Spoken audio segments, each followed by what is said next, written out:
The last roundup, last roundup, last roundup.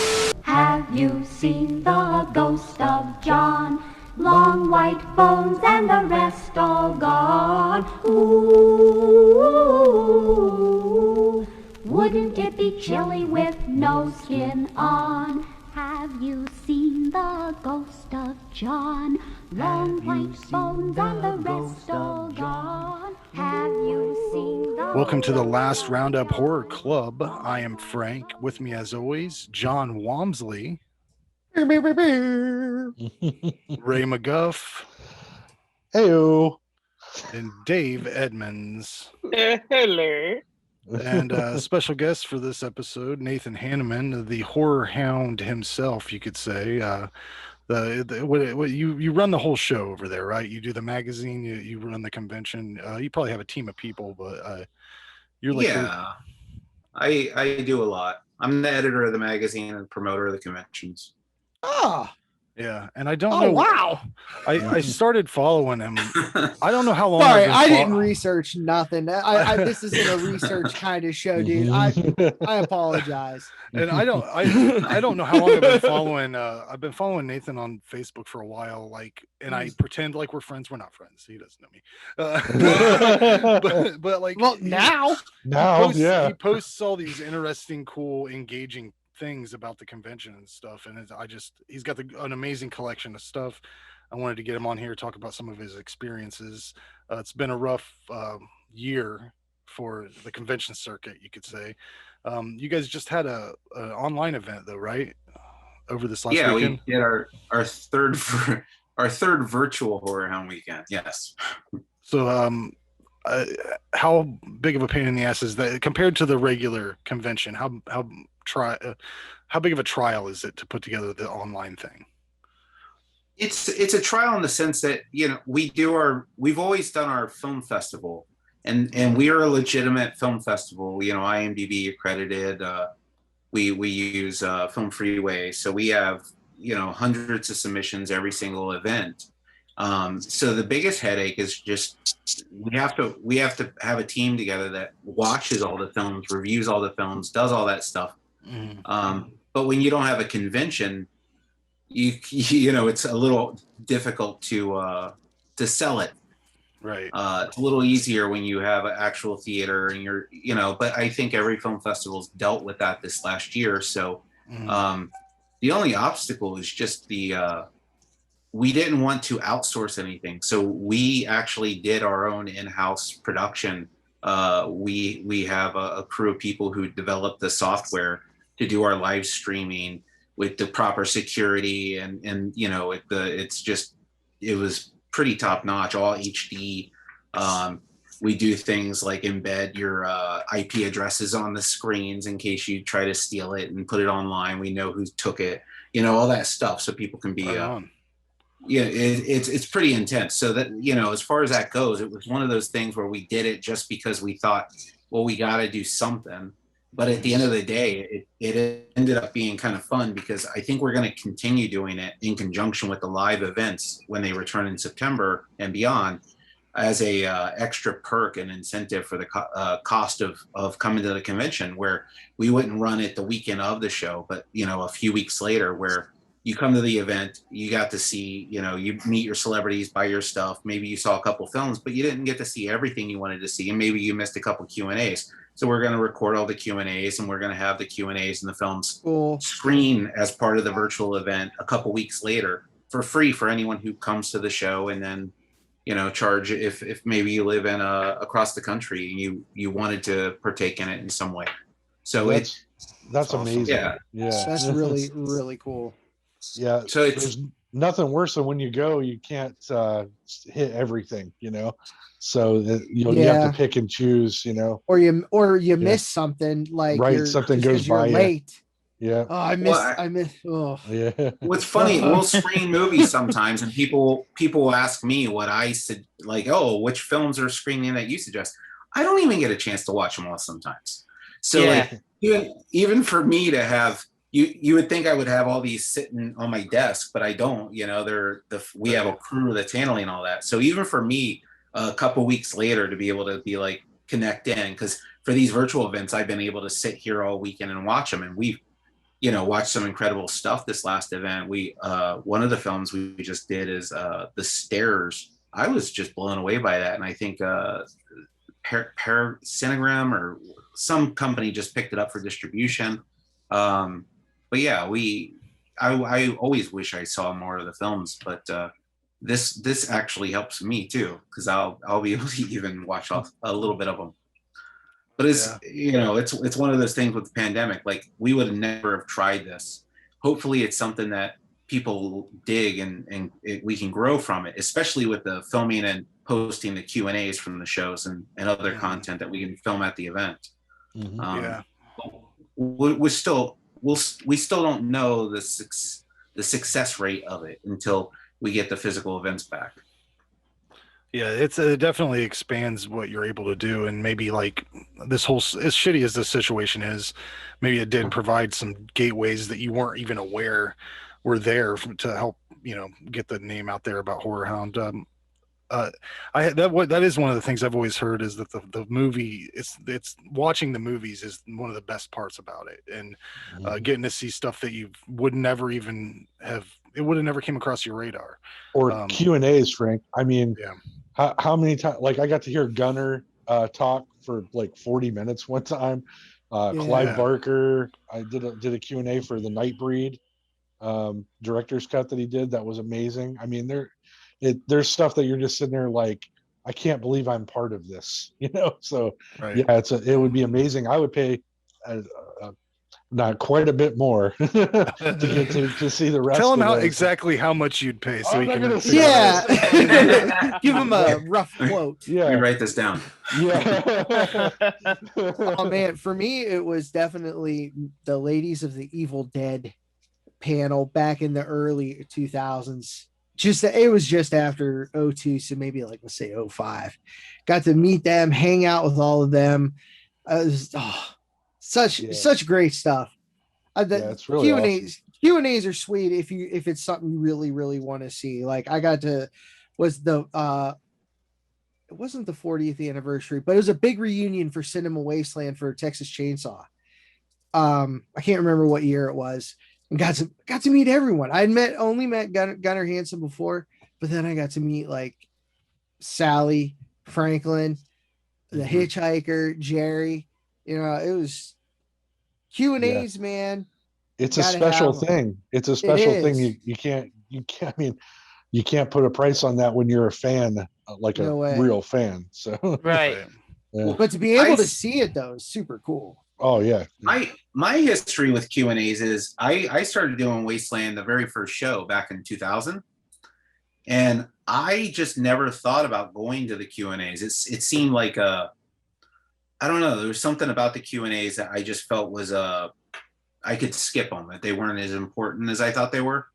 And it wasn't until like we were doing our own shows that I realized what a mistake I had made in those opportunities all those years. And so we've been recording our Q&As for years. We just never really did anything. We have I think thousands of hours of content that we've been sitting on that we've recorded for 10 years. And that's another thing we've been working on during the pandemic is we're going to launch a Horrorhound app where you can have the digital subscription, and we have some books in production, but also getting all those old Q&As and putting them for free for people of the app. Like, there's things that we're working on, and hopefully, we'll finish them. Yeah, that would be amazing, man. Yeah. There's a lot imagine. of rare Q&As that we have, and it's really sad. I was just talking to a manager friend of mine who just lost one of his clients about how many Q&As we probably have in our queue featuring celebrities that have passed on. Mm-hmm. For real. Yeah. I bet. And yeah, that's the thing, man. Like, I'm a huge fan of stories. There's nothing better than when I'm sitting around listening to a bunch of people who've been involved in something I like, or just something interesting in general, telling a story about how it became the thing, right? And so I was just floored the first time I went to one of those. All of the little tidbits, like the one with Gunner, for example, he talked about his early movie career, which I didn't even think, it never crossed my mind. Of course he'd have an early movie career, right? And how he met some of these like huge, 40s and 50s celebrities and worked with them, like went to their trailers and got drunk and had amazing stories and things, you know, and it's just things you don't think about. And I mean, that would be amazing. I would buy that app today. It's so much better with the crowd too. Oh yeah. Oh, for there's sure. energy there for sure. It's like a Yeah. shared moment of Because awe. everyone's there for you, you know. It's magical. Yeah. Yeah. The funny thing is, I get excited sometimes. The just, you know, what you were just saying. We had Clint Howard a couple times at our show. Clint's a really fun guy. Oh Cool. yeah. And He's the best. Hell yeah. I don't get to attend these Q&As, so I don't know what gets discussed because I'm in the backstage area dealing with a lot of other shenanigans, but I get to talk to the celebrities a lot of times before the shows, and I always get like curious. Clint Howard told me this story when he first got the role in Evil Speak.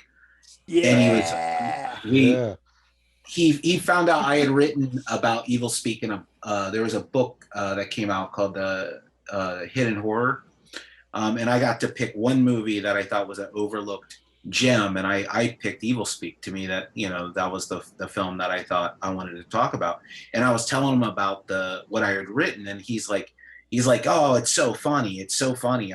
I went in for a read for some role, and they were like, oh, we want you as the lead, but he's like, they already cast the lead, and they were in this predicament where they were like, what the fuck do we do? And don't know if I'm allowed to cuss. Oh yeah. Oh yeah. Oh fuck yeah. And he Fuck said, shit, cunt, bitch. Hey, whoa. but he said that the studio, they wanted him so bad in that role because he was such a sad sack, pathetic, like you could buy him in that role, that they paid the other actor not to be in the movie. And I had just done this story for this book. I've never heard any of this. And the actor they paid off to not be in the movie was Kevin Bacon. Oh wow. Oh, shit. I knew I was going They to screw made up the that right story. decision. It wasn't Kevin Bacon. I screwed up the story. I knew I was going to do it. I've told the story to friends. They hired Emilio Estevez. Oh, Just as cool as Kevin Bacon. Just as cool. Yeah. Same level. Same level. They had to pay him not to be in the movie. And when he told me this story, I was just blown away because to me it made so much sense because Emilio Estevez had just been in Nightmares, Right. and he's done those Repo Man. He did that level of like sort of sci-fi horror element features where I could have totally seen him in Evil Speak. But it was one of those moments where like you don't even know what these celebrities have, these stories that they have in their head until you ask them the right question. And sometimes, you know, he may have not told that story in 20 years. And so that's the exciting part about the Q&A is if you can get them going and talking, you can find out stuff you just never knew. Yeah. Sidebar, they made the right decision paying it off for sure. Estevez because no one else could have played that part. Nobody. Well, that was side- written for like, Clint Howard. Emilio looks like, Like, I mean, perfectly. as much as I like Emilio, you do look at him, oh, he could play that loser part. But then you set him right next to Clint Howard, and you're like, all right, Emilio, you're way too cool. You gotta go. Yeah. You gotta go out of here. But yeah, When he told me that story, I was just blown away because if you think about his story in Nightmares and where he's playing the video game, yeah. and you think about that story and the CGI in the CGI and Evil Speak, and you're just like, my God, they were so close to each other. The elements of the, you know, the production. It was like it totally made sense that they were gonna go with Emilio up until that point. Mm-hmm. Right. That's crazy. So what's one of your favorite encounters from doing the convention for all these years? I mean, I'm sure you got buckets of them, but like a few highlights maybe. Desert Island list. Top of the charts. What is it? Jamie Lee Curtis is the best. She's everything you would expect and want her to be. She wanted to come in and do that event for charity we did in 2012, which got turned into a documentary. Her sister came down and filmed that documentary it's on the Anchor Bay releases and stuff like that. Yeah. Shot Factory just put out a box set a few years ago, but they came and did our show. It was the first actual signing event she ever did. And she wanted to do it for charity. She refused to let us buy her plane ticket. She refused, like, she was adamant, no limo, no, not like, she didn't want paparazzi. She didn't want anything. And that lack of being able to buy, like, let me buy your flight. And she's like, no. I refuse to take money. This is all for charity. I'm doing this for the charity. And there was something about not being able to buy that flight that scared me to death, because I couldn't call the airline and say, is she on the plane? Is she there? Is she Oh, yeah. And so she shows up, and we actually, the limos, the company we hired, her car service, they're like, oh my God, it's for Jamie Lee Curtis. And we're like, yeah. And they're like, okay, we got this covered. And they sent a limo, which we told them not to do, just send a regular car, SUV. And she's like, I told you, no limo. And it was just, I thought we were in trouble, but she was the best. She was just so sweet. She took all the time in the world to do whatever was needed to make the fans happy. And beyond that, we go to San Diego Comic-Con every year. There's been a couple instances where we got to interview her or got to be around her for either I forget the name of the TV show she did.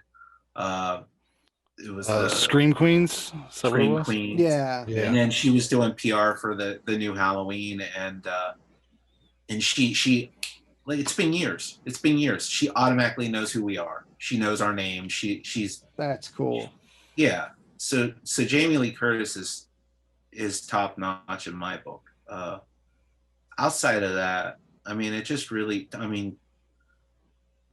Tom Paine, for some reason, comes to mind as someone who just genuinely is kind and an amazing person who just really cares about the event. I think about people who come up to my hotel room I don't let people come up to my hotel. I'm not like one of those guys that are like, come up and party with me, man. Yeah. You're not like King of Horrorhound up there with like hot tubs and women. I'd be fine sitting in my room after hours with my wife and just having a couple shots, But there's those rare instances where one of our guests ends up in our room because they genuinely wanted to come up and hang out. And Tom Payne's someone I've hung out with. He's not with us anymore. Scott Wilson, of course, was one of the best. I mean, I spent all night drinking in a room with him one night, just having fun. And the weirdest story, absolute surprising sweetheart, Michael Madsen. He's one of my favorites, man. I love that guy. Yeah. Me too. Me too. I swear to God, bunny pajamas in my room, midnight. Like Christmas Story bunny, or just like big bunnies everywhere? This bunny, like pajama, they had little bunnies on his pajamas. I was just That's awesome. Sitting there in my room. We're talking about his kid and other things, and I'm just like, he's wearing pajamas. That's awesome. Bunny jammies. I wouldn't be able to stop myself from like focusing. I'd be like, so I heard you never watched Candyman? Because your sister's topless in it. Like, did you ever watch that? You should check it out. For like a split second. Yeah. She lifts her boob. He's fantastic. I had a really, I can't really tell this story because there's some it's an interesting story, but I had a one of my most memorable moments was hanging out with Yaphet Kotto in his room after he did our show, and he took a train to our event because he refused to fly. It was this arduous process where the train broke down, something happened, he ended up having to take a bus. It was a nightmare scenario for him. He ended up at the show, and I ended up in his room, and there was a lot of joking and a lot of egging on. that occurred. He was quite he liked to give shit. Let's just say that. And I was on the phone with his manager this last week. And while we were talking, I was telling him how we were finally getting our shows back in order and we're going over what we have to do. And he got a text that Yafet had passed away. And after that, we spent the next like 30-40 minutes just talking about that time he did our show and the crazy shenanigans that ensued, because he was quite an interesting fellow. Yeah, That's awesome. Rest in peace. Fantastic. Nathan's quite a collector. We're going to get to that later. I want you to show us a few of your things just because they're amazing. But I want to talk about this movie that Ray picked, The Collector from 2009. Summary for this film: desperate to repay his debt to his ex-wife, an ex-con plots a heist at his new employer's country home, unaware that a second criminal has also targeted the property and rigged it with a series of deadly traps. Directed by Marcus Dunstan, directed all the films of this series, including The Collection and the upcoming The Collected. Did you know that was coming out, Ray? I did. I'm excited. Writer of the Feast films and saw 4, 5, 6, and 7, the final chapter. Which that's not the final chapter, right? There's like 12 of them things, right? We got Spiral too coming out with Chris Rock, so it's just gonna keep going. Well, we'll see. I think I dipped on 2. I think that was the last one I watched. 3's good. Three's my favorite. These my favorite. 3 is very good. This brand of horror isn't for me. It's not. I'm a guy who loves Tremors. I love shit like that. Think about that. I like the Money Pit. I love Tremors, and we watched this. So this isn't the same tone whatsoever. You know, I love Dead Alive, and then we watched. There's a difference. I like comic book type shit. I like fun pizza schlock. You know, we've talked about it. Colorful fun things. I like Ghoulies too, and that Ghoulies decoration behind you there, Nate. That thing's rad. I remember that in that issue. I didn't realize that was from your own personal collection. That's cool. That's super cool. Yeah. I see a gremlin there too. Yeah. Oh, he's got some stuff, man. I've got. Oh yeah. I would argue I'm in the top 5 of Gremlins collectors. Oh wow. Yeah. Sweet. I probably have over 1,000 Gremlins items in my collection. Wait, so what's your favorite, 1 or 2? Oh, 1. Yeah. 1? Okay. All right. Fair enough. That's not the Besmirch Part 2, but Part 2 is a Warner Brothers cartoon, and Part 1's a fucking movie. That's right. Yeah, that's true. But 2 is still fun. Which is better for you? But okay, would you consider Gremlins 1 a Christmas movie? Yes. I watch it every Christmas. Yeah. It's definitely more a Christmas movie than Die Hard is. I mean, yeah. Oh my god, I hate that. I hate that too. I don't. I love it. So you guys movie. can all blow me. I mean, you can watch whatever you want whenever you want. I don't hate the movie. I just hate that argument every year. No, I don't hate it. Die Hard it's a moot argument. No one movie. End of story. No one argues that Die Hard isn't a Christmas movie, so it's a one-sided argument every year. It's like, oh, great, you're the asshole that wants to try to start a fight for no reason. And you have pegged me, round peg right there. Every year I'm like, it's not Christmas until Hans falls off of Nakatomi Tower just to piss people off. You know, when you talk Gremlins, it's simple. It just is. When you talk Gremlins 2, I always wonder, is Gremlins 2 better than the Key and Peele sketch about Gremlins 2? Because have you ever seen that? No. It was funny as hell. It is so funny. So funny. We're gonna get this gremlin, and then we're gonna get this gremlin, and then how about we get gremlin. one that just comes out all vegetables? They fucking did that shit.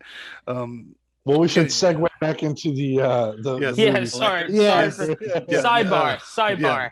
Nathan collects Gremlins stuff. He doesn't collect bodies. Like this guy. There it is. This film was originally intended as a Saw prequel, which you can tell. I mean, when Jason said that this is Saw, He almost hit it right on the head. I mean, it's the same quality, it's the same people, and it's the same sort of shit. I mean, sure, it's different. But, you know, if you give me ice cream in a bowl and ice cream in a fucking cone, I'm still eating ice cream, right? So, yeah. basically, this just isn't my sort of film. I think the entire premise of the guy needing to acquire money to pay loan sharks is just too stress inducing for me to enjoy anything that happens in the plot line. I'm just ridden with anxiety through this whole thing. Life's hard enough. I got cats knocking my fucking DVDs over. I've got Oh, I see it. look, Kitty, kitty, kitty, kitty. but I know these movies are popular. Otherwise, they wouldn't make them constantly. And I don't have a problem. You know, if you Ray loves this, I know he does, because he likes a good quality, well-made film. Yeah. But I need something different. I just need a different flavor. And this is not for me. I don't have much to say. I don't have a lot of jokes about it. There's nothing to joke about. Just a lot of total bummer for me. A lot of really, if you like really violent stuff, this is it. Almost fucking Wikipedia this, guys. I'm telling you what. Oh. Almost. But, you know, since I already got in trouble for that once, I did not. I stuck it out. Put your big boy pants on, huh? Yeah. What did you think of that ending, though, Frank? Randy, at the end of this movie, all I could think is, after a long day at work, you come home, you put on this nightmare. And I personally would rather watch an hour and 40 minutes of guys butt fucking. I mean, to be honest with you, that's just how I feel about it. And, you know, that's not, I mean, I'm just saying. I want to say this was a better movie than watching 2 hours of butt fucking. Depends on the director. That's just me. That's like just I said, I thought it was shot well. What'd you give it, though, overall, Frank? You know, I give it a 3 out of 10 because it was aptly constructed. I mean, this is a movie. They set out to make this thing. They did it exactly how they wanted to do it. But I can't give it anything higher than that, because it was just a sadness for me. Well done, though. If you like this kind of shit, go out and watch it. Yeah. Yeah.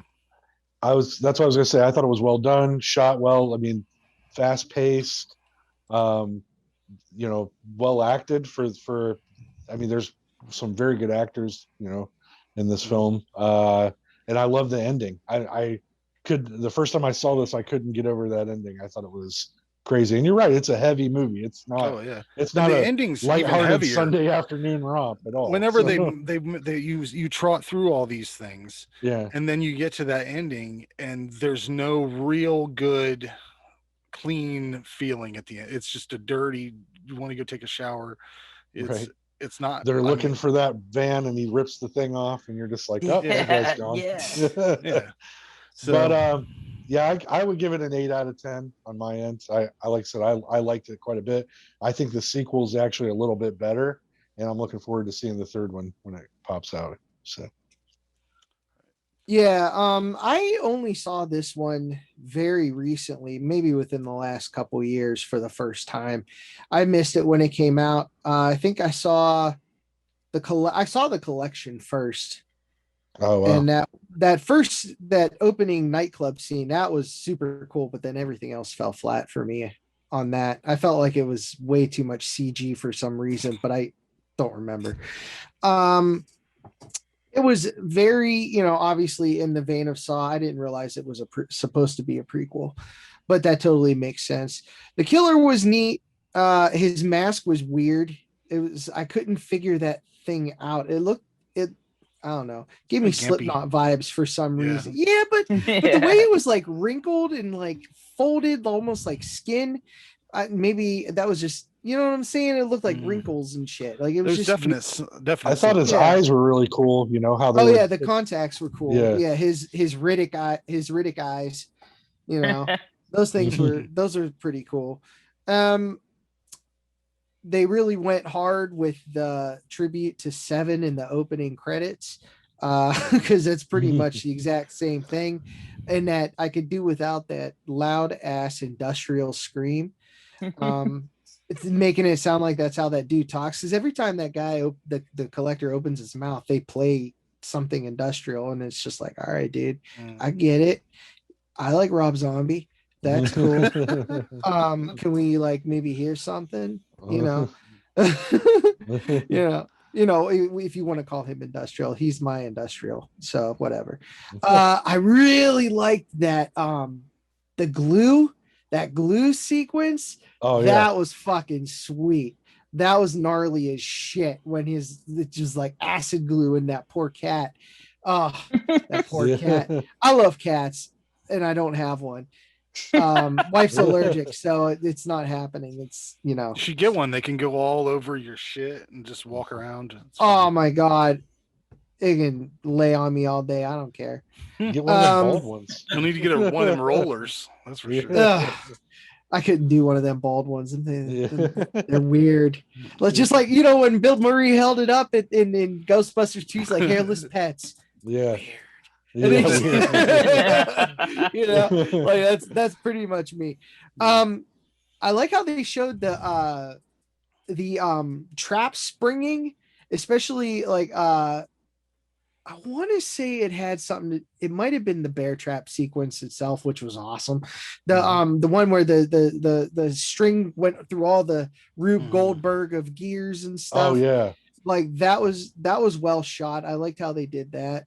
I liked the Arkin character. I thought the whole loan shark and his wife thing felt like tacked on, but it did give a reason for him to have to rob the place. But I just thought it would have worked if he was just a thief. Well, if he was just a regular thief, he would have just gave up, right?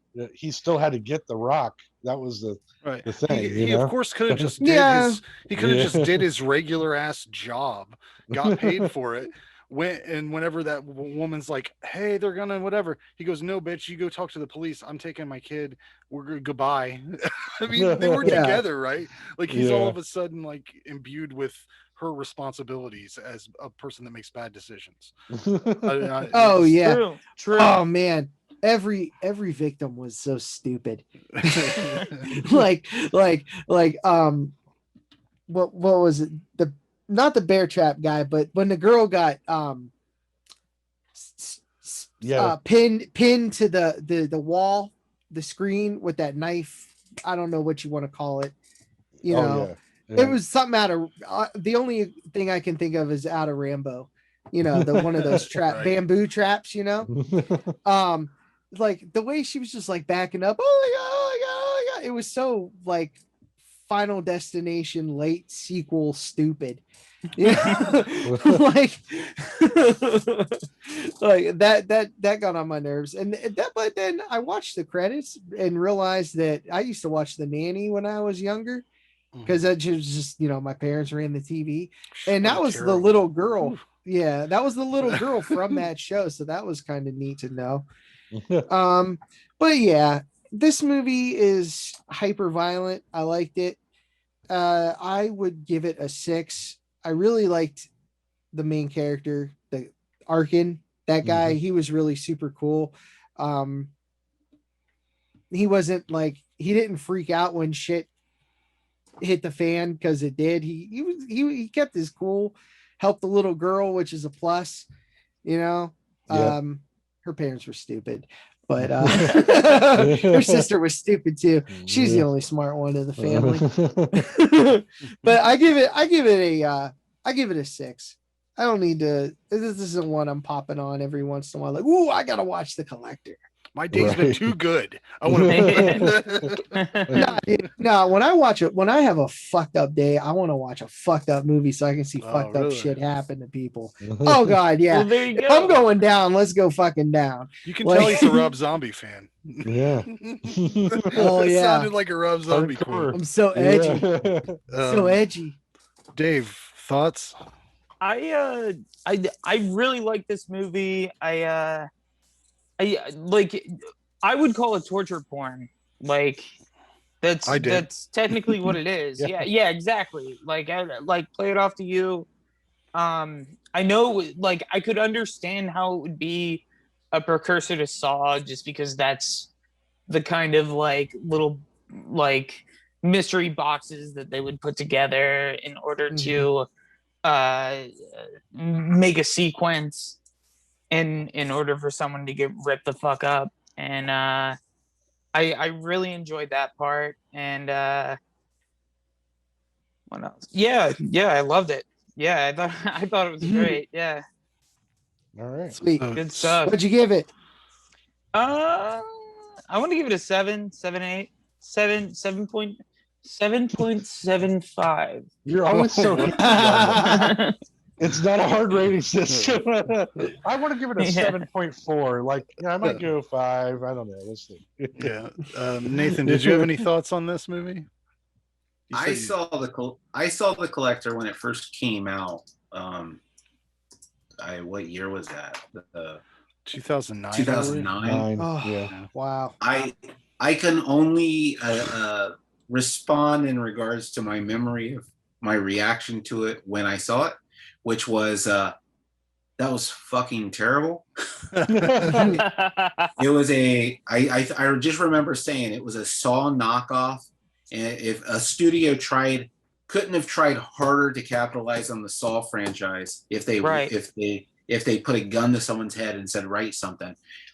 Before you told me that this was a subject of this episode, and I had not really done research into the franchise, and when I saw that the guy that made it had previously written the Feast films and a number of Saw films, I was like, well, now it fucking makes sense. It's and I also thought it was the Collection, because I had seen the Collection before, and then the Collector was a completely different deal.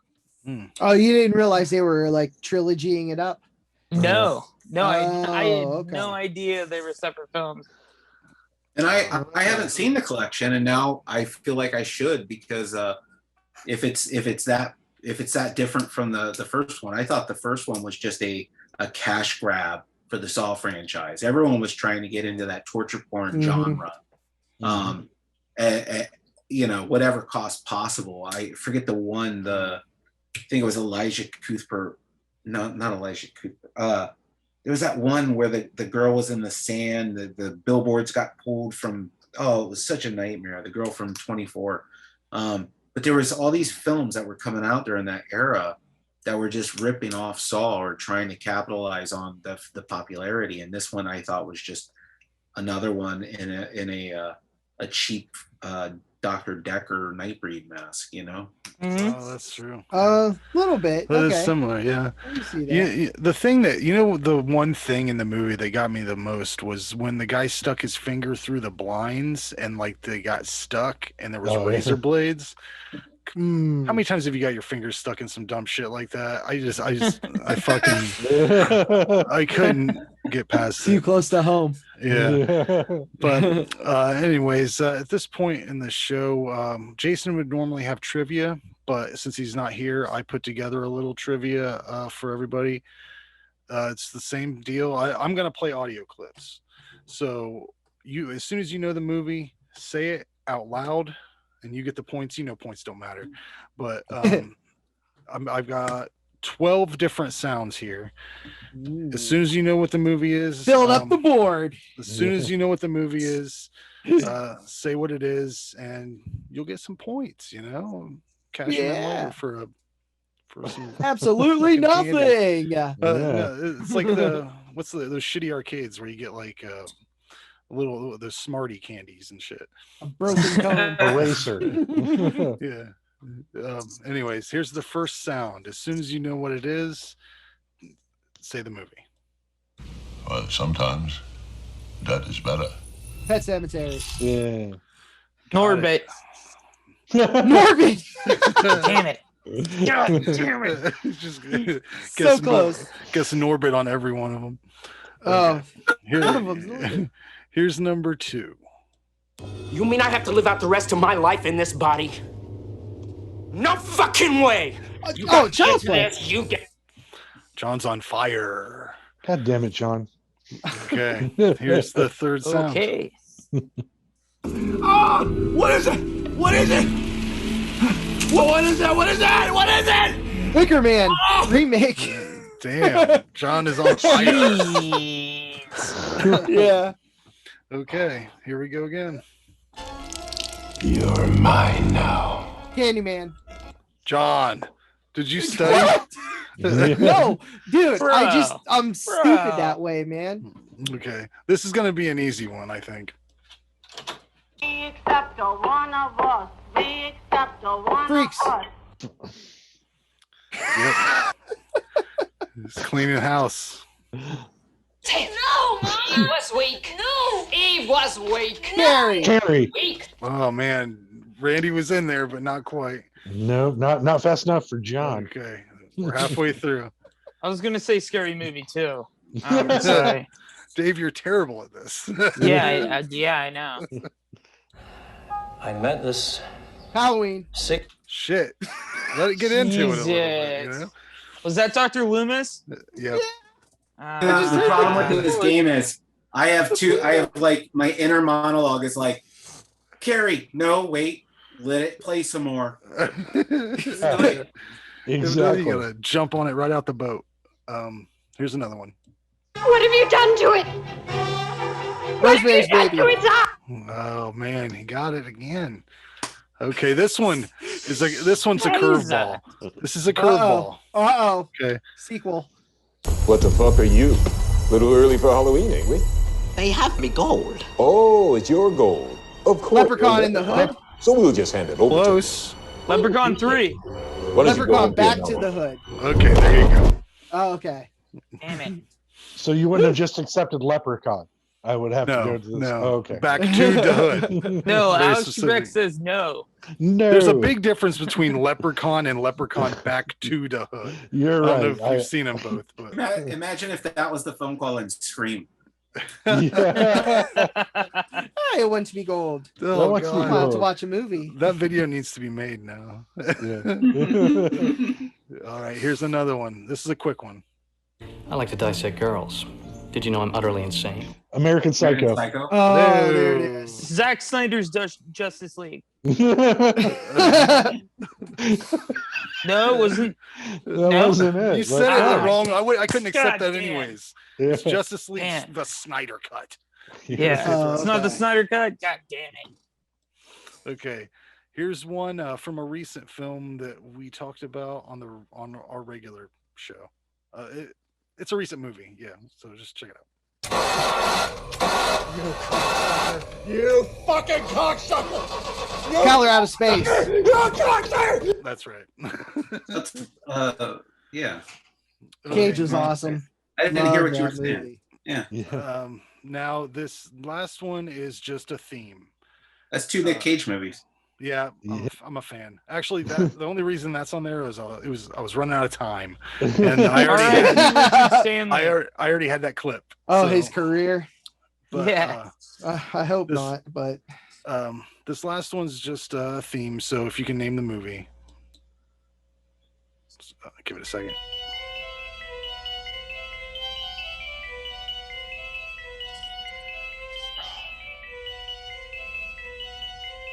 Berserker? No. No. It sounds like a lot of stuff. We did do it on our show recently, but Demonic Toys versus Dollman? nope. Killer Clowns from Outer Space. It's a movie that has a former music video starlet in it. She was in a Witchboard. Okay, there you go. Okay, there it is. Well, that's It's fitting that John should get that right. Yeah, I believe he did. Yeah, win. John, you lost. You're done. Yeah. Oh, well. Yeah. Bear, bear, bear. I made him a little special drop that I can play when he does something good. It's I'm like, a drop. That's awesome. I have That's made good. it, Yeah. bitches. Anyways, let's get into this. Wait, shit. let me get that again. What was that? Oh, this. Yeah, for Yeah, the kids in the back. Yeah. Oh, good. Oh, excellent. All right. It's a celebration. The Yeah. echo chamber. BULLSHIT. New word.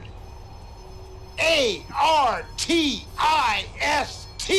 Bullshit. bullshit artist. Bullshit artist. Love it. Greasy Strangler.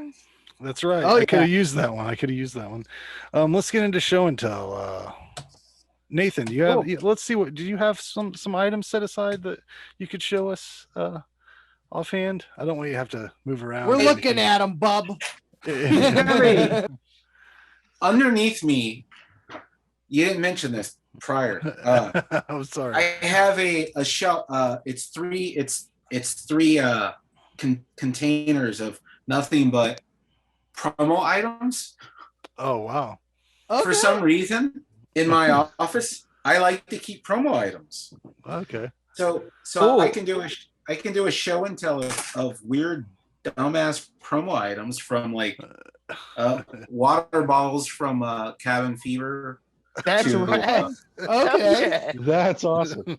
That is cool. Yeah. I like this. It's a sundown. The town that dreaded sundown mask. Oh, that's awesome. Oh yeah, that's cool. Whoa. Okay. I just wrapped up a issue. I got dumbass hats for like Piranha 3D or the Meg. Yeah. Weird things like behind the mask. Oh, mini that's mask. Oh, Leslie Vernon. Yeah. I mean, I keep some really stupid stuff. What is this? A Penny Dreadful. I don't even know what this is. It's a Penny Dreadful hand. It looks like it holds a lighter or something. Yeah. I think what is you know that? what that's for. Oh, James. Oh, come on. Dave. All right. Bear, A bear, bear. spice cup for some. Look at this. This is dumb. It's Funny Games gloves. Oh my god!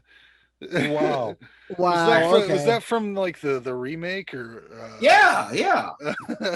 Like I literally, this thing is just loaded with dumb stuff from, Hills Have Eyes, squishy balls.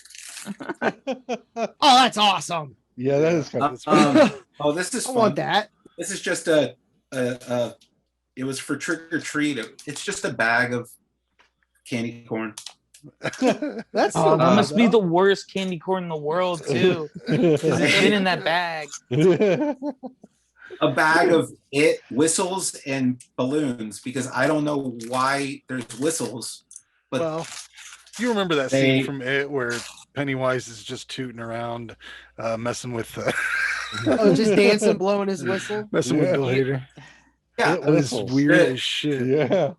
But I get sent this stuff. We just did a article in our next issue that's getting ready to come out. It's the 20, or not 20. I don't think we listed the number of how many there are, but it's the greatest VHS promo items ever produced, which includes like the severed phantasm finger, the Chucky suction cup doll, that Ghoulies blow up right there. They actually did one for part 1 and for part 2. In part 1, it's just the little green ghoulie by himself. Part 2, they added the if you can see the toilet. That's so sick. Yeah, that's it's an inflatable. It's so cool.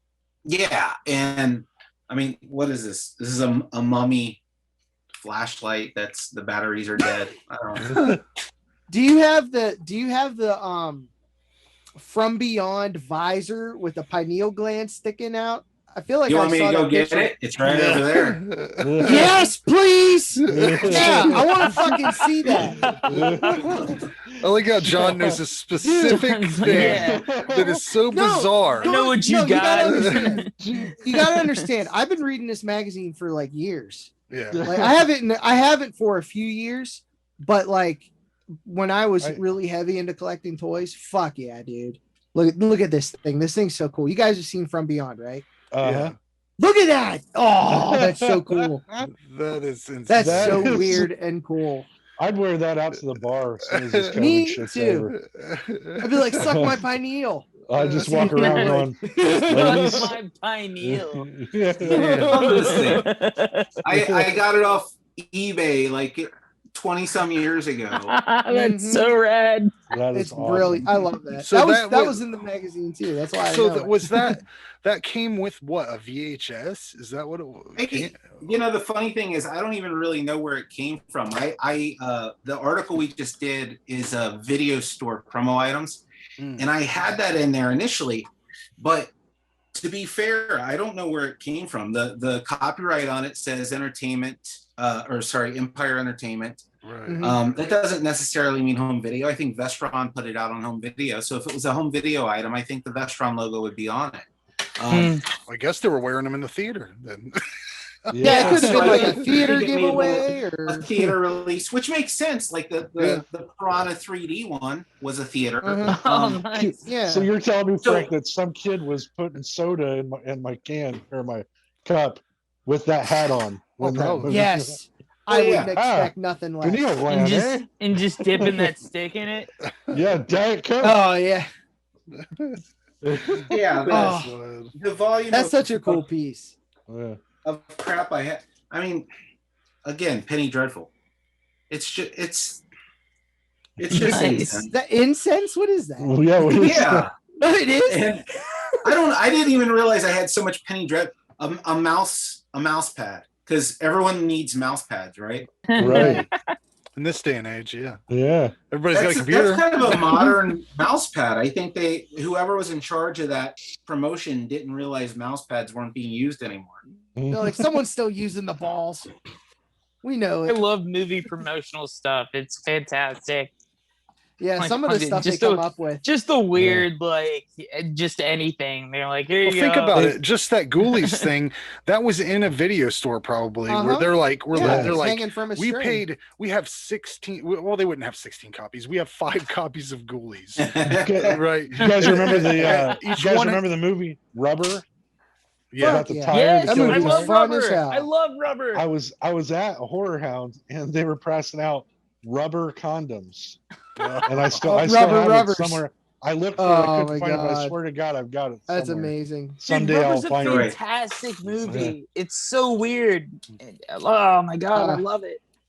Speaking of so weird, in the vein of Rubber.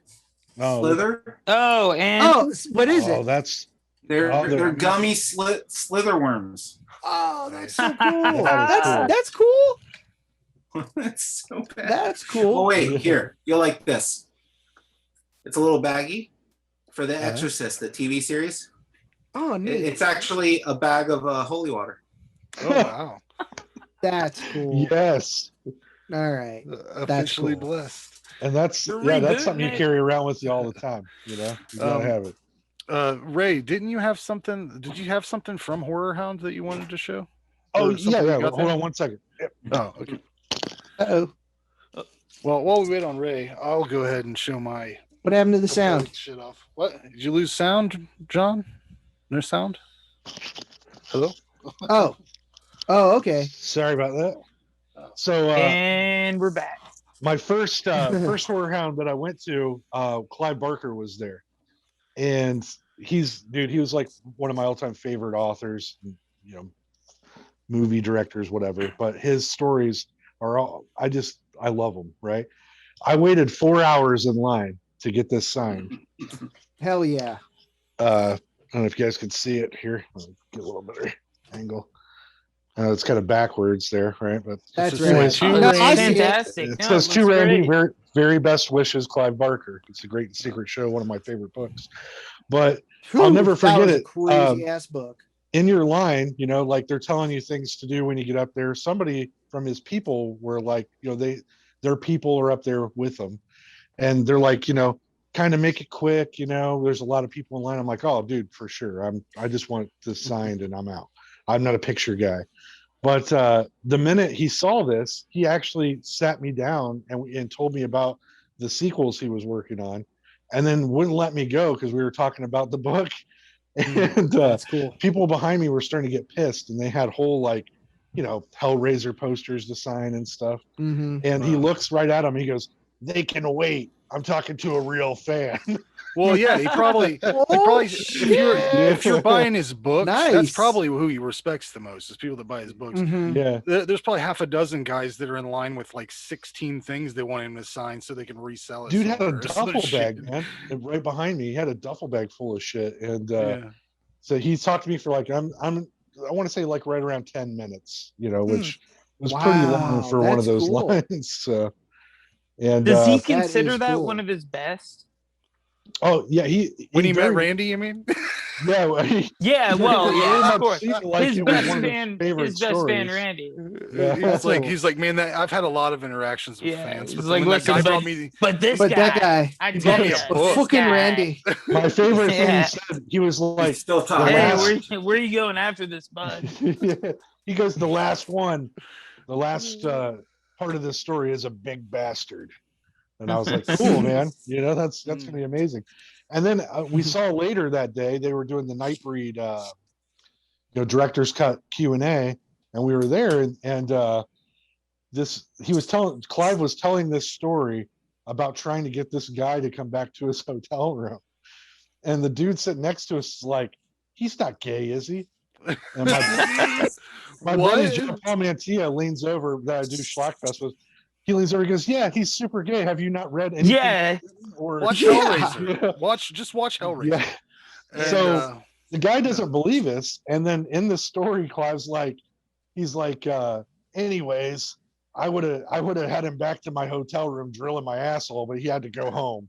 And the guy just got up and looked at us and left. He walked right by us. Thank you, Clive. well, Thank you. Oh Yeah. man, Yeah. that is awesome. so anyways, he was a great guy. He was really funny in his Q&A too. So yeah. You got some special time. Was he still signing shit while he was talking to you? Was like he like?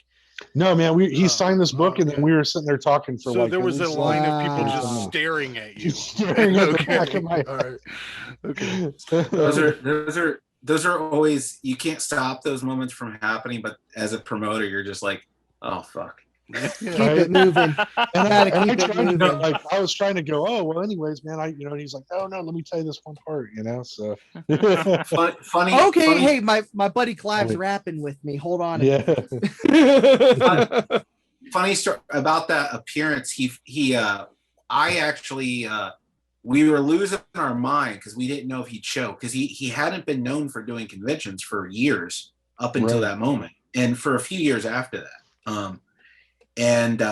So we, like, he actually canceled on us. No one knows. We never announced it, and I was fighting with them behind, on the phone for weeks, like, no, because as a promoter, if someone cancels, sometimes you can just tell they're starting to feel wet, a little, maybe I don't want to do it.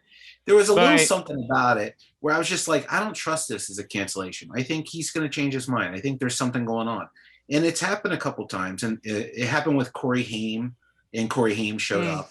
It's happened with some people. Malcolm McDowell canceled, but uncanceled.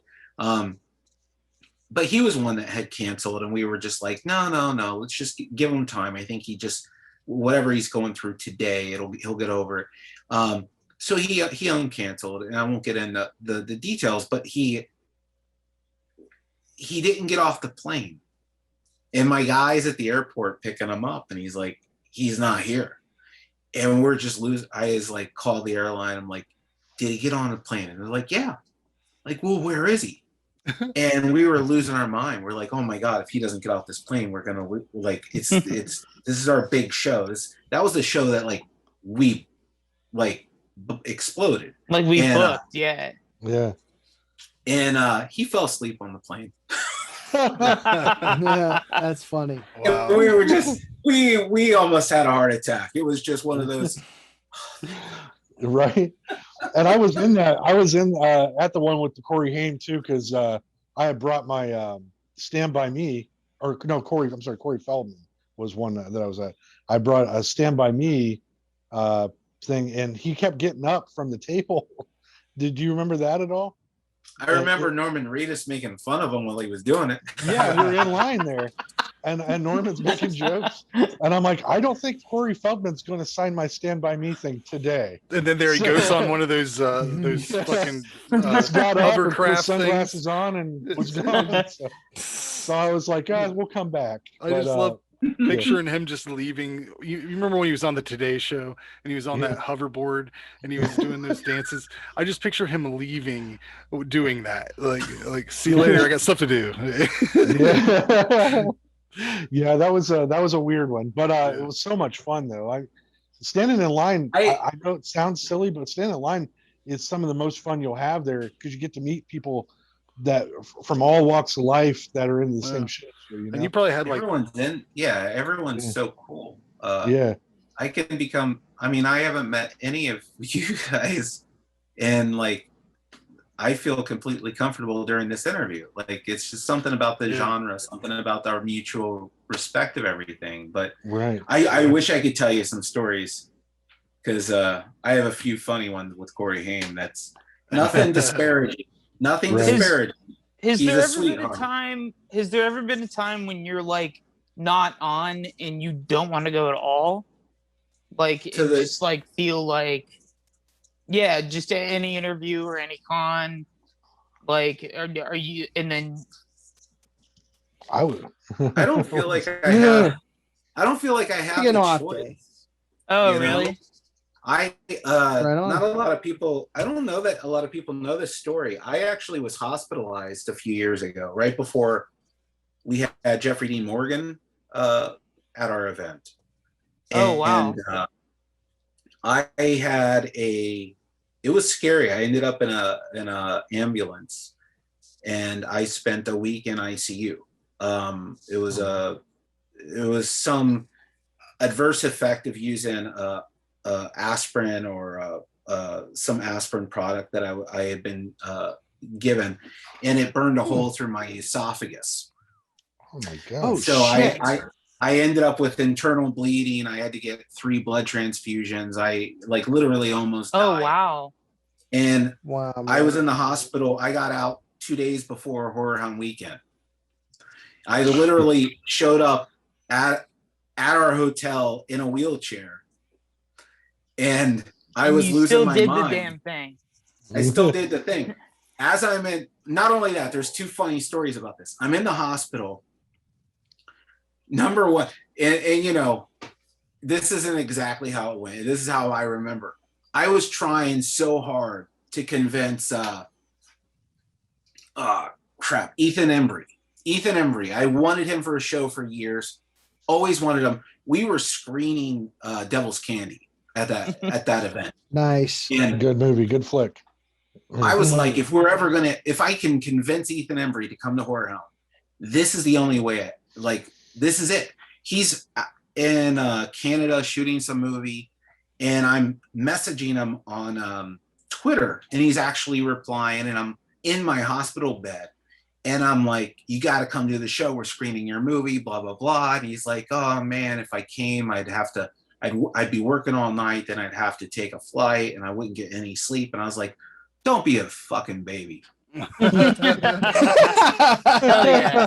Hell yeah. I hit send on that message thinking, what balls on you? But I almost died. So I wasn't, you know. What do you got? Yeah, fuck it. Let's do it. And he wrote back, he's like, all right, fine, fuck it. And he came to the show, loved it so much. He does every convention he's asked to do now. Nice. That is awesome. And so I'm in the hospital doing that. And as I'm doing that, I get a message. Jeffrey Dean Morgan has to cancel. He's out in Europe filming Ride with Norman Reedus, whatever that show is. Grey's Anatomy, it doesn't matter. Yeah, he's motorcycling across the country. And when he's finished, it's the day before our show. And he's just like, I can't do it. I just can't. I'll have to fly back, no sleep, do the show, blah, blah, blah. His manager is a good friend of mine. And he's like, dude, you're in the hospital and you almost died. Like, what do I do? And he told him, he's like, I can't tell the promoter that that you're canceling because he's in ICU right now. Like he may fucking die if you and Jeffrey D. Morgan. And you're talking about a motorcycle ride. Yeah. Right? All he's complaining about really is working for like 3 days straight with no sleep. I get it. I do. I would cancel too. But at that moment, he was like, fuck. I don't want that on my conscience. So right? I don't want to let anyone down. Well, he gets those huge lines too. He gets those lines that are crazy. Like they write about him in newspapers. Like when the hell else?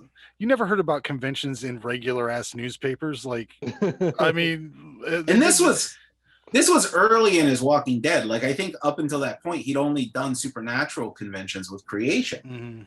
That's so right. We were kind of early in. So he decided to show up, and I made sure they brought him in.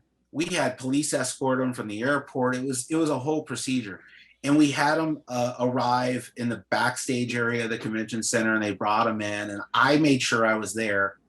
And I have to go outside and say hi to him before he comes in. And his manager's kind of standing behind him. And he's like, "You were just in the hospital for a week." And I was like, "Yeah." And he's like, "Why are you here? Why are you on your feet? Like, what the fuck's going on? Why would you do this?" And I was like, "Because the show must go on." Right. And I swear to God, I'll never forget the look. He imagine Jeffrey D. Morgan just doing this one. He's just like, goddamn right. Yeah. Yep. Yeah. And his manager is behind him, and he just goes like this. Nice. Well, and I think Two thumbs up, like perfect. And he killed it all weekend, had a good time, but it was I forget why I went on this sidebar. Apologies. No, it's fine. Oh, that's awesome. No, that's great. That's awesome, dude. Yeah, I mean, I That's think it's super that cool. kind of commitment. Yeah, that we were talking about Clive Barker and the scary, scary, almost whoa, holy shit moments. We have the holy shit moments, but the ones that people don't realize almost went really south. They're what you end up being happier with. Right. Yeah. Well, and we had an attachment to a convention down in Dayton. I'm sure you heard of it. I mean, the Epic Con Geek Fest or whatever it was. The one that got canceled, so to speak. It was a nightmare. We were just sending some people down there to like kind of do a documentary kind of thing about it, and we knew some people that were involved with the putting together of it somewhat, but this woman kind of just gave up, like it seemed like at some point, and wasn't contacting the celebrities, and she had people on the chain that were like, they had a fucking dark what's that show they had, dark shadows, the old shit from way back, a reunion. So they trotted in these people that are very old, and and a lot of these people didn't know if they were getting paid or how they were getting home, or and there was a lot of lawsuits that dropped after that. So like, wow, for some to see what you're doing is like completely different. It's like these guys are doing it the right way. They're like I don't know what she was trying to wrap too many things up in it. She had like a circus aspect to it and all this weird shit, and I'm like, you're really getting too ahead of yourself with this. And and when Bill Moseley was like, she wanted us to promote stuff, like, so I'm tagging all these people in it, and Bill Moseley's like, yeah, we'll see if this happens. He saw the writing on the wall, and there was a lot of problems with that one. The only cool thing about it was that our two correspondents that got stuck there as well ended up talking to a bunch of really cool people and getting hang with them and helping them. They still made the best of out. it. I mean, even the cast of Nightbreed were there, and they made the best of it. Everybody was making the best of it, even though they were doing it for the fans, truly, because they were not getting paid. They were I heard that the woman just sat there and started crying at one point. Jake the Snake and Diamond Dallas Page are pissed off You don't want them pissed Jake off. the Snake. Yeah, I mean, jeez, it was just wild, and you can see like it was the Fire Fest. Jeez. Locally, yeah, Fire Fest, the local fire festival. Yeah, it was a mess, man. Jeez Louise. But luckily, I've had the best time. I can't praise Horrorhound enough. Every time I've went, I've had the best time you could ever ask for what you guys are. It's just amazing people. Everything is coordinated. You know what you're doing. There's no questions. You guys, you and your staff work really hard. You can tell. So we appreciate that. Yeah. I was only at one because I'm from near Pittsburgh. It was the one that was in Pittsburgh that had like Doug Bradley, Octavio, the zombie. I can't remember. Dell'Aquina from Zombie from Zombie. Yeah. Delacqua, thank you. Yeah, the zombie from Zombie. Fucking who else was there? Al Cliver was there. Griffin Dunn was there. Griffin, that's right. I didn't have enough money for all three of them, but I got to meet John Landis, which was I was like, go. Wait, did you meet idiot. Max Landis too? No. No, I'm wasn't just Griffin kidding. Dunn I'm in wasn't Griffin Dunn in Soul Man? Was it is that what I'm no, thinking? that was Ari Gross. That was the dude from House 2. Right. Because we just watched it for I know. for what the fuck did I just watch? I don't know why I'm that movie is still funny. That movie is still funny. It's funny. I grew up with Pittsburgh. The Pittsburgh event we did to this day is my favorite event no one went to. What was it? I mean, I thought it was at when the Monroeville Convention Center was still there, Dave. Or still doing cons. It's still there, but when it was still doing cons before the I didn't know they did cons. That was the space. Damn, that was a chaos event. We had gotten all the permissions to do the first ever screening of Dawn of the Dead inside of the mall. Oh my god! Oh, that's right. It was a Dawn of the Dead weekend too. Yeah, it was never. Well, that's the funny part. They never screened that movie in the mall ever. There was never a movie theater in the mall. They never did a screening there. We were the first ones to do it. When I was approached, we had a partner that we worked with, and he had suggested doing a Pittsburgh show, and I said the only way I'll do a Pittsburgh show, because I like to think artistically, and in this case, unfortunately, I was wrong. I said I want to do a zombie show that has no Romero zombies. I thought it was the most brilliant idea ever. I was like, we're gonna get every single zombie possible. So a lot of them, first show they ever did, Ottaviano Delacqua from Zombie, first show he ever did. That's awesome. American Werewolf in London, first and only show he ever did. We brought in the big one that I was so excited about was God damn it, my brain. Nate Zombie from Creep Show, from Martin. God. John Amplis? John Amplis. His first convention ever. Oh. Every promoter has tried to get him to. We were on a phone call with him where he's like, if I'm going to do it, because we were saying, just come in for a couple hours. That's all, just a couple hours. And he's like, no, if I'm going to do it, I'm going to do it all weekend. And we're like, okay, but you're going to have so much fun. You're going to do them for the rest of your life. And he's like, I doubt that. And we're like, George Romero said the same thing. And he loved it. He loved doing it. We were getting Tar Man. We were like every possible zombie. I was so excited. I was like, this is the coolest idea we've ever had. And tickets were not selling. And we were losing our mind. And we had 30 different zombies from all the Romero films asked, can we come? Can we come? And we were like, no. And finally I was like, yeah, just give them a table. Let's see, let's work out a deal. Let's do this. Let's do that. As soon as the Romero zombies were coming, suddenly tickets started selling. We were just like, these people are just really proud of their heritage. At Pittsburgh area. And now we worked with a friend of mine named Kevin, who now does Living Dead Weekend. but he helped us put on that event back then. And so if you go, like, support Living Dead Weekend, they still do them. I think they have one in July 4th weekend this upcoming year. Hell yeah. But he's done a really good job with it since he started doing it regularly. And I think they have the Dawn of the Dead Museum, or the Living Dead Museum inside the mall now. It used to be. Oh, that's right. Oh, yeah.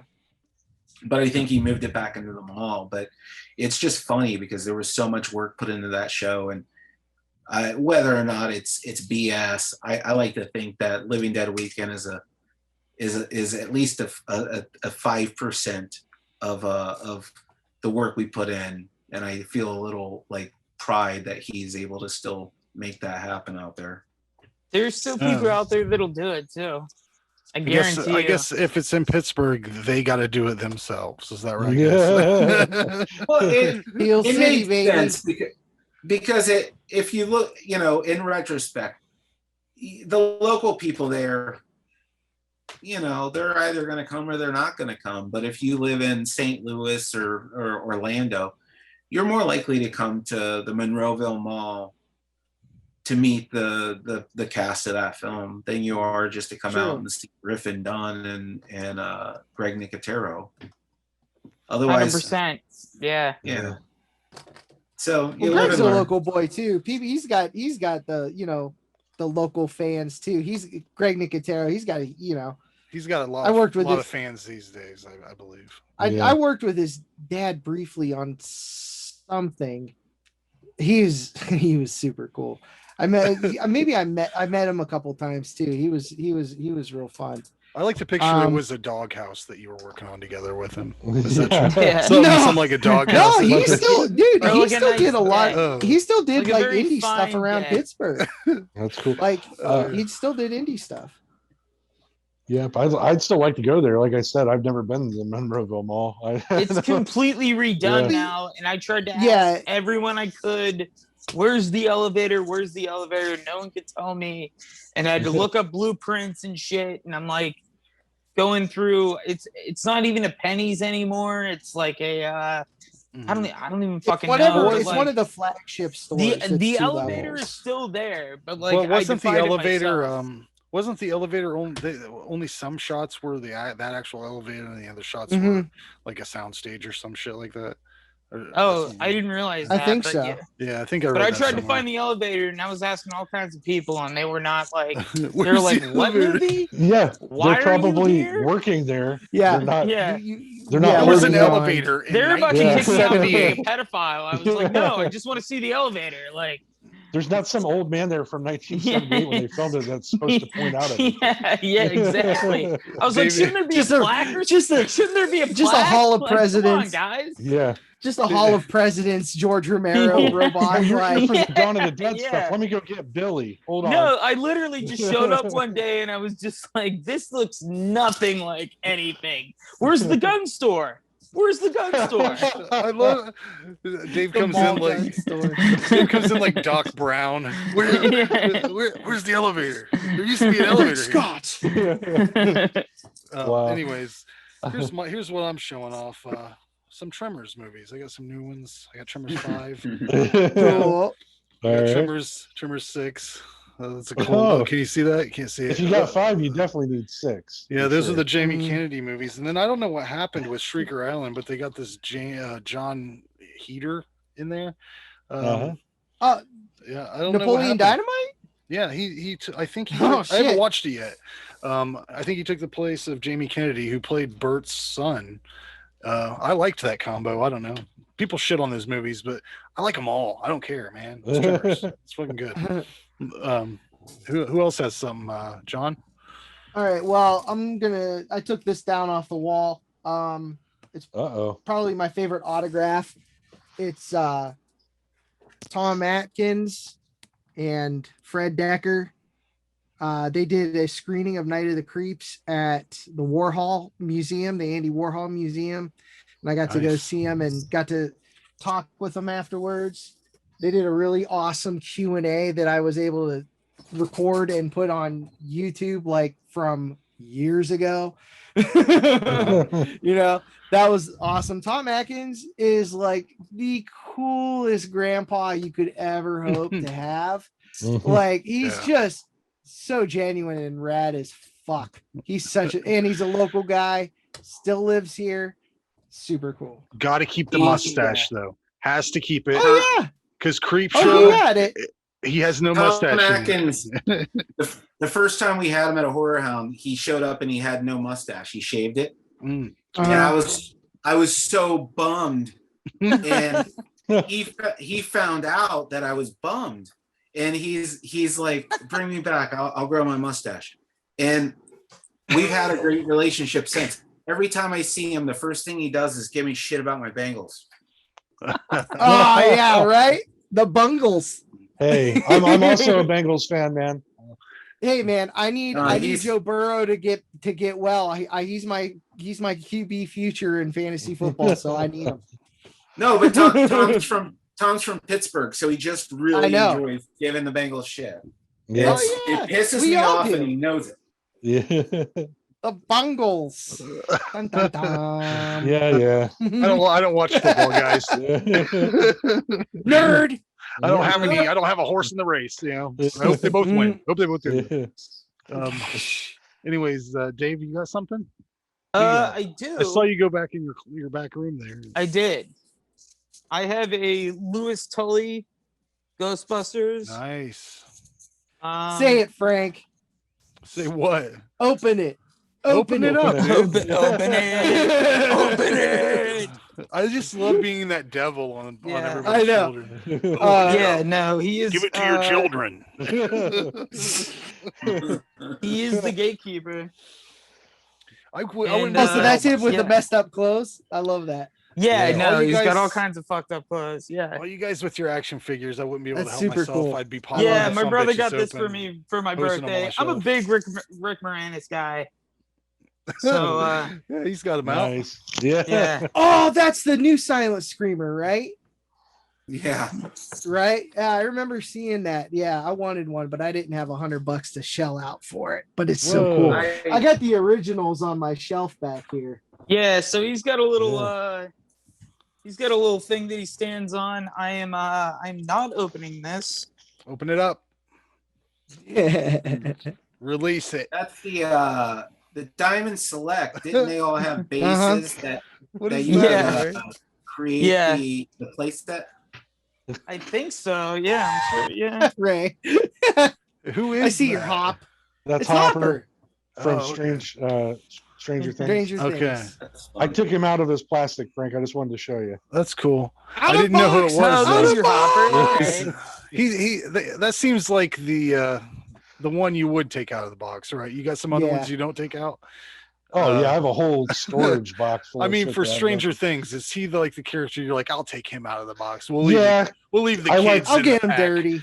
I liked having the idea of having him sitting on my shelf by my books, so I took him out of the plastic. Right on.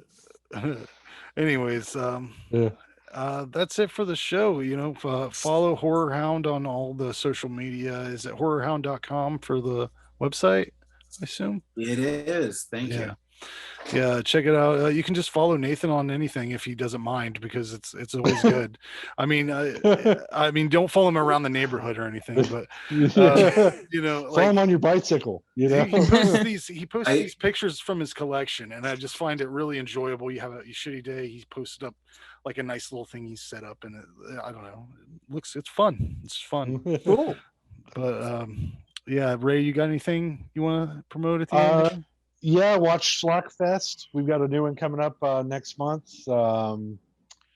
With I don't know if you're familiar, Nathan, but Schlockfest is where a friend of mine takes terrible films and makes me watch them to try to convince me that they're good. Well, you watched the one that we talked about earlier, right? Yeah. What was it? I've been working on a project that will be a Horrorhound project that's just a journey into bad cinema. Nice. And nice. While my favorite film, I want to ask if you've seen it. My favorite film I've discovered is I bought a vampire motorcycle. no, I've heard of it. It's so ludicrous. I have heard of it. Yes, I had to buy it as soon as I heard about it. I had to buy it. It's Anthony Daniels plays the priest that gives an exorcist on a vampiric motorcycle, and it's brilliant. That sounds awesome. That sounds like my kind of stuff right there. Yeah. Oh the power of Christ compels you. Oh my, R2. Well, also we are doing another podcast called The Midnight Nexus, which is and it just released a new episode. It's a group of writers. We decided to take all of our short stories and kind of do like a Twilight Zone thing with the old timey radio scenario. So it's like these broadcasts are coming in over an old timey radio, and each story is featured in each episode. So there's a group of writers, everything from sci-fi to horror to standard drama to we've got one coming up that's going to be a fantasy story, swords and sorcery and all that. It's really exciting working with a bunch of people who write their own shit. So it's really cool to collaborate with everybody, but it's called The Midnight Nexus. I highly recommend it if you guys get a chance to listen to it. It's all audio books. So yeah, it's on this feed. So if you're listening to anything on ZTO TV podcasts, all this shit is there that he was just talking about, Schlockfest and Midnight Nexus, all that. John, you have anything you want to say at the end here? Just announced next month's movie for the group. Oh, that's It's right. going to be kind of a twofer for Schlockfest, Ray. All right. But maybe you've seen it. What is it? I'm on an Italian kick lately. A little bit of Burial Ground. That's one I have not seen. Nope. You've definitely seen the other cover for it though, because Jason had it. Yeah. It's still memorable. Yeah. Oh, there it is. Yeah. It's like the cyborg Oh, yeah. skull or whatever the hell it is. So And we're then doing the that other one for one- Schlockfest too? If you want No, to. I'm saying If you it's want to going get to be a John Paul double on dose of Schlockfest. And then that's the other cover. Gotcha. Nice. But yeah, have any of you seen it? Nathan, have you seen it? I have not. I actually haven't. No. Oh, buddy. I'm very familiar good- with it, but I've not Very seen good it. sleazy comedy. Oh man. Sleazy I was like- zombies. Love it. I always like to Not refer- like penetration, no. Not full penetration. No, none. So someone called me out for having not seen a film once, being an editor of a horror magazine, and I referred to the Statue of Liberty. We all know, we all respect it. Not all of us have seen it though. Right. That's true. There's too many. There's too many horror movies. Yeah, dude. I mean, we've been doing this show and we have reviewed much over content, 200. baby. We've reviewed over 200 and some movies. We haven't even hit the main franchises yet. We haven't. We've done one Halloween movie. We've done no Nightmare on Elm Streets. We haven't hit a lot of shit. The Ramiro movies. When we started Horrorhound, we every magazine we do a retrospective, which is our big like money shot of every issue. And my rule from start was we won't touch Evil Dead or Elm Street until we have to. Right. We're 88 issues in, and I have no plans of touching either of them until we're just out of fucking ideas, and I have not had ideas. Right. Yeah, we unfortunately already did the Evil Dead, and we have to. We're gonna have to redo it again because now we have a different panel on the show, and also the first time we did it, Jason refused to turn the goddamn air conditioner off. So that's all you fucking hear. Hey, man's got to stay Reboot. Yeah. Reboot. But yeah, we need to do it Podcast again. Anyways. reboots. Yeah. But regardless, thanks for coming on, Nathan. Hopefully, Yeah, I got thanks, something to man. plug. That was awesome. Thank you. time. Oh, Oh, Dave, Dave, sorry. go for it. Sorry, Dave. Yeah. So this is something I've been writing for a while. Like, it's been like probably 8 or 9 years. And it's a blog I've been putting out. It's called meatspin.com. I don't know if you guys have heard of it. Spell that. Meatspin.com. Meat spin.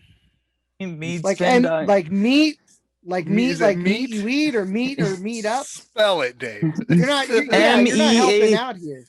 MEATSPIN.com. Duck. Me spin. It was a Spin joke. me. It's a Jeez joke. Louise. It's a joke. You're like, So you're oh, not you're writing such them a along? dick. You're not No, making he's honey just being beer? stupid. No, he's just being stupid. Good thing my browser wasn't up to date, you fuck. You should have looked it up. Immature You should have douche. looked it up. I did.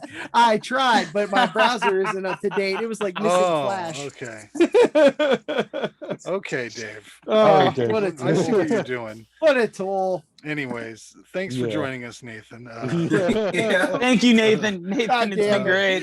Yeah, thanks, man. Yeah. Yeah. Thanks, I'll Dave. see you Check guys. out Kids in a Sandbox too. Yeah, stop it. I'll see you guys Gross. later. All right. Bye.